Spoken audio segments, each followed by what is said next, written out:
welcome back. On today's episode, we're going to be talking about how this school's Performing Arts Center has been keeping their students engaged during the pandemic with virtual dance days, online performances, and fundraising opportunities. Brittany, thanks for joining us. How are you doing today? Good. Thanks for having me. Yeah, we're super excited to kind of break down what you guys have been doing. So let's just start with you telling our listeners more about your school and the Arts Center, as well as about yourself and the role you have within the district. Yeah, so our venue, the Arcadia Performing Arts Center, is a 1,200-seat venue at a high school, which is actually used as a classroom for the high school, believe it or not. But we also use it as a professional venue that we can rent out to people for dance shows, singing performances. We even have hosted Miss California USA there. So a lot of big events have happened in there. But initially, I was hired to implement a ticketing system for the Performing Arts Center at the high school for the rentals. So for anybody outside that came in that wasn't during a classroom time, that we would rent to them. And from there, it kind of just exploded. It was very successful using Purplepass. And we thought, well, why don't we, include our arts programs and start ticketing their events within the Performing Arts Center? We did that. It was completely successful. The teachers loved it because they didn't have to focus on, selling tickets and order forms. Yeah. So it took a huge weight off of their back. So I was able to take over ticketing for all of the Performing Arts Center, which was great. Nice. Yeah. So my job's kind of morphed from just ticketing rentals to, ticketing the whole Performing Arts Center. Mm-hmm. And with the pandemic, I did registration. So the job has definitely morphed into a lot more than I initially got hired for and initially what I expected. But it's totally been worth it. And I definitely could not have done it without Purplepass as a platform to do this, especially during the pandemic. So it's been really rewarding.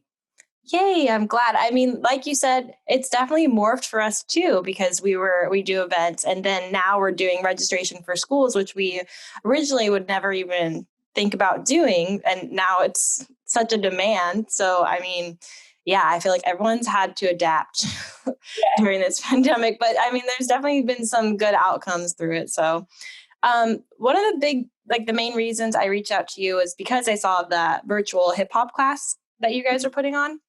And then I came across a fundraiser for the dance department, and I just really liked the entire page for the fundraiser, as well as like the class and just how you guys have been handling everything.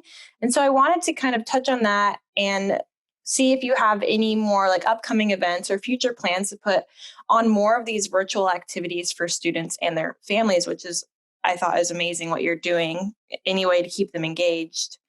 Yeah, it's been really hard during the pandemic to figure out the best way to continue these programs. We can't do the same thing as we used to do, obviously, but we're trying to just, keep things going as best that we can. So we do have, hopefully soon, a battle of the bands, which kind of sounded Cool. A bit scary, I guess. Thinking that, all these bands from all over are going to be coming together, but this time we're going to be doing it virtually. So they're all going to piece together their video clips and be able to show off what the kids have been working so hard for, and hope to get some donations to keep the programs going strong. So that's going to be a huge thing that we're going to do with using Purplepass for the virtual live stream. Mm-hmm. And we're also going to be doing the virtual dance day coming up with the dance department at the end of the year, which I'm really excited to host online this year, because normally they have to cap the tickets at 100 because there's only so many instructors that they can have, with the kids. Yeah. Now with having everything virtual, we kind of have an endless stream of revenue because we can host an endless amount of kids doing it online. So those 30 to 40 kids every year that end up on a wait list for dance day, now they don't have to be on a wait list, and we can host as many kids as we want. So between the Battle of Bands and a virtual dance day for the kids, we do have a couple more virtual things coming up. So we're really excited about it. And I wanted to ask too how your virtual hip hop class went. That was last week, right? Last weekend? The virtual hip hop, excuse me, I'm sorry. The virtual hip hop class is great. The kids that attended had so much fun. And this year was the first one that was specifically choreographed for the level at the middle schools only. Mm. Say since our market was smaller than Dance Day, which has kids from kindergarten to I think seniors. It goes as far as up to seniors in high school. I would focus more on marketing and advertising for them. I told the director next time, we need to send out email blasts to the parents directly instead of the teachers announcing it during class. I would even tap into the middle schools outside of our district in local dance studios. So overall, I would just say that more and more advertising, since our capacity is literally endless. Yeah. But overall, the class went really, really well. But I definitely next time want to increase sales and visibility. Mm-hmm. It also helps our program too, getting kids to look forward to going to high school and being a part of the dance team. Yeah. Was that your first virtual event? It was, yeah. It was a little bit scary, hosting. If you've never done it before, you kind of don't know how it's going to end up, but it went great. They actually had a really good time. And like I said, we could have an endless capacity. So being able to fundraise, and it is a fundraiser for the dance department. So being able to fundraise as much as we can is really helpful. Mm-hmm. So it might be scary at first, but it's totally worth it. And the kids love it.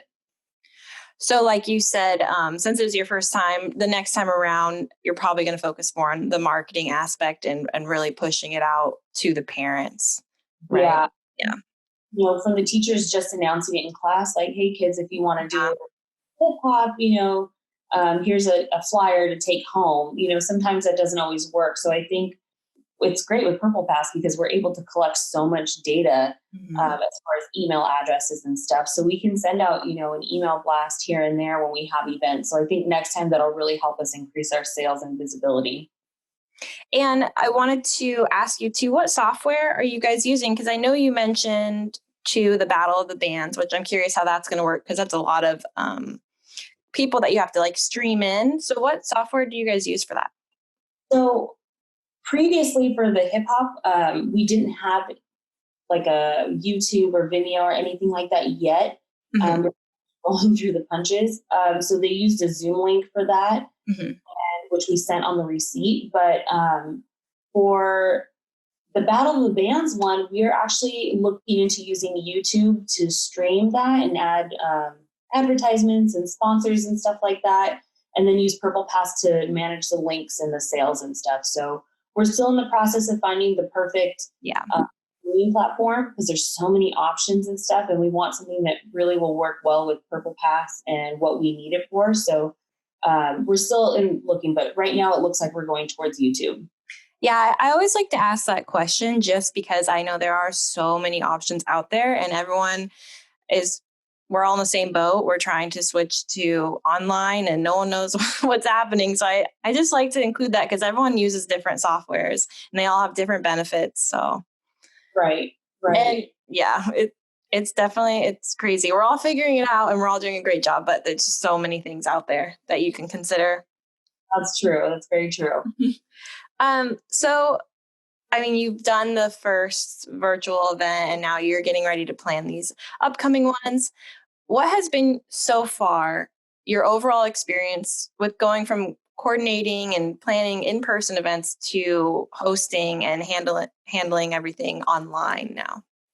Well, I will say, as much as I miss the excitement of being in person and, managing our team and making sure our clients are happy and, focusing on guest experience in the venue, I have to say hosting these shows and events online has been super easy. And it's a plus that I can work on more events at once. At in-person events, I'm focusing on one client, one event for hours in a day. And when it's virtual, I can host multiple events and get a jump start on reconciling the funds as soon as the ticket sales are over. And as soon as the show begins, I can just start with the finances and get everything started. So it's definitely a plus to have it virtual, but that in-person experience is always fun, and I do miss it, but I do get a lot more work done when things are virtual. Yeah, I feel like after talking to people, they're definitely caught in the middle because it's like it's so much easier, and you can reach so much more people, and you're doing everything online, but then you do miss those social interactions and connections that in-person events have. It's Yeah, like a exactly. bittersweet thing. And Mhm. I know you said, and I saw recently that you used Purplepass for your student registration. And looking through it, you guys didn't just use it for class signups, but like merchandise sales, senior shirts, booster clubs, membership sign up opportunities. So I was wondering if you could tell me a little more about building your registration and why you chose to include what you did. Yeah, so normally they have in-person registration days that last about a week since there are like over 3,000 kids alone at the high school. And they each have to go from station to station with a checklist and get all the things they need for the start of the year. So basically, I used their checklist from last year, and I figured out how I could use Purple Pass as a registration platform. Um, the game changer for me to host registration was definitely the option to use custom questions. If a parent registers more than one student, we had to know who got what items and what shirts belong to what student. So the custom questions really Mhm. help the administration during their distribution process.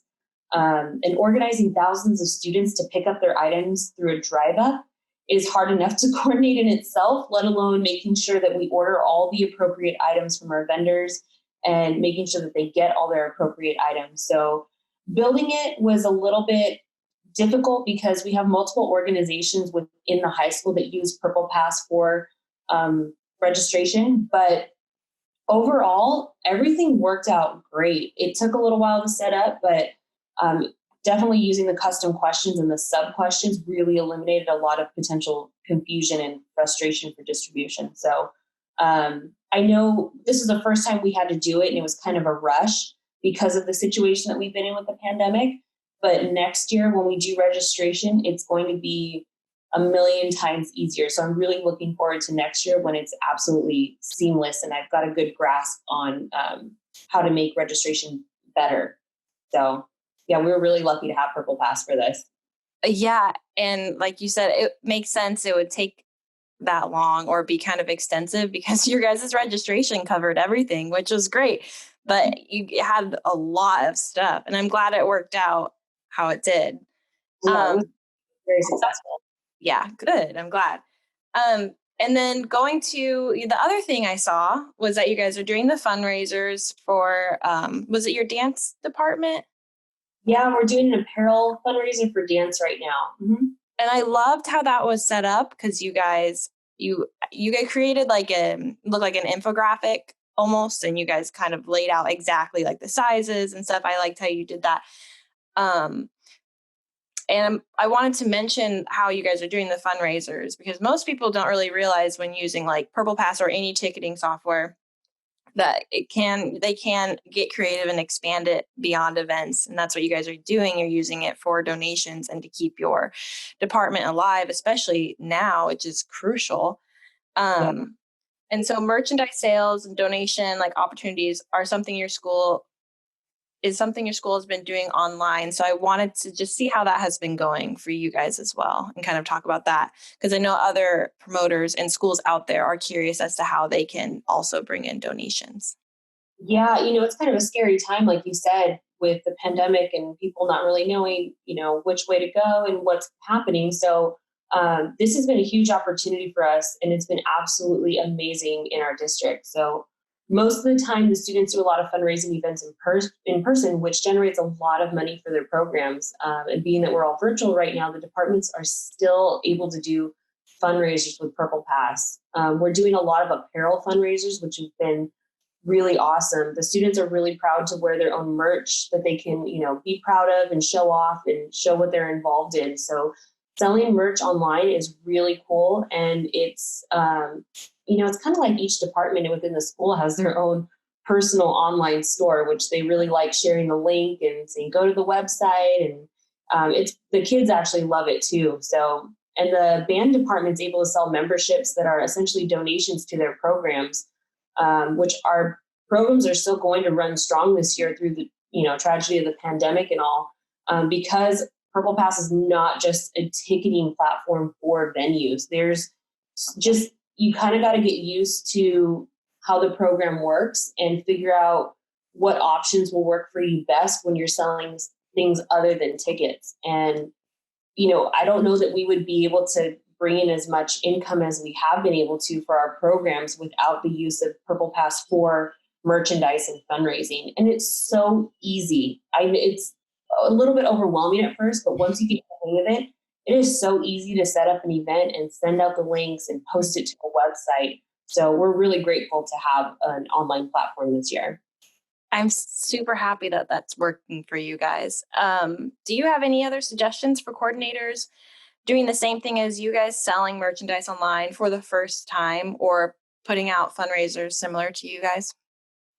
I would say two things that I definitely learned.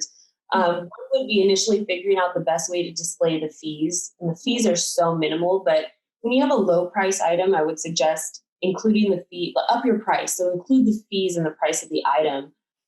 So if your, t-shirts are $5 or something, sell them for $6, include the fee in there, because when you're paying such a low price and then you see an addition on top, sometimes in the consumer's mind, it's kind of like, why am I paying this extra fee?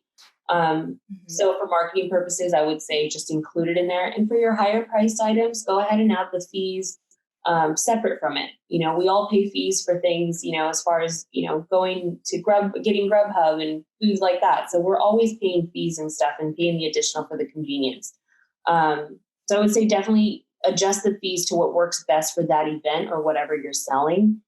And then the last thing, which is kind of crucial for me, always test your events first. You don't have to make a purchase on whatever you're selling, but once you set up the custom questions, make sure you go to the site as if you were a customer and make sure the questions are populating the way you want them to. I had, my first time using it, I added too many custom questions and the customers had to type in all of their information per item instead of per order. So if they bought 5 items, they had to type in their first name, their last name. Their that's fun. So I know the first few customers were essentially really annoyed with this, which I had to call and, tell them that it was a user error on my end. But, make sure that it's a required field for the actual order and that your customers are seeing the most convenient way to purchase the items. Otherwise, you might have a couple phone calls. So luckily, somebody called me pretty quick and I was able to fix it really, really fast. But I would definitely say test your events and make sure that your fees make sense to the consumer. That's a good advice. And I hope to, like, all of our consumers and people that are like going to your events or using your registration, hopefully everyone kind of is more relaxed and understanding because we're all trying to figure it out. And I think they are right now. And that's why I tell people, don't be afraid to kind of like test out and try virtual events rather than doing nothing. Because I think people are very understanding right now. And they know that everything's different and we're trying to kind of adapt. So I wanted to ask my last question. What would be like one thing you would say to someone maybe in your position that is thinking about, they haven't done it yet, but they're thinking about doing a virtual event for their students, something, even a small one, just to kind of boost engagement? What would be like your one piece of advice for them before they get started? Oh man, I would say just go for it. I mean, you're going to learn as you go. Purplepass is one of those things that you set up an event, you get to the end of it, you start setting it up, you figure out what your client or what the event needs.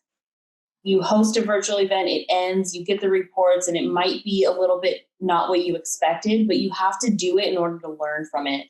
So if you make mistakes along the way, the program's really forgiving and it's only going to get better. And the more familiar you are with the program, it's going to be so much more efficient for you afterwards. So I would say trial and error, just go for it. And if you have questions, Purplepass is amazing as far as their customer service. When I get stuck on something and something's not populating the way I want, I just call and ask. They teach me, they run through it, and that's that. Once the event finishes, definitely reflect back on what you're doing and make it better the next time. Our events are getting more detailed and a lot better just from the fact that I'm practicing doing it. So just take the chance, just do it. You might make some mistakes along the way, but as long as you have good customer service with your with the customer, Thank usually you. just go for it.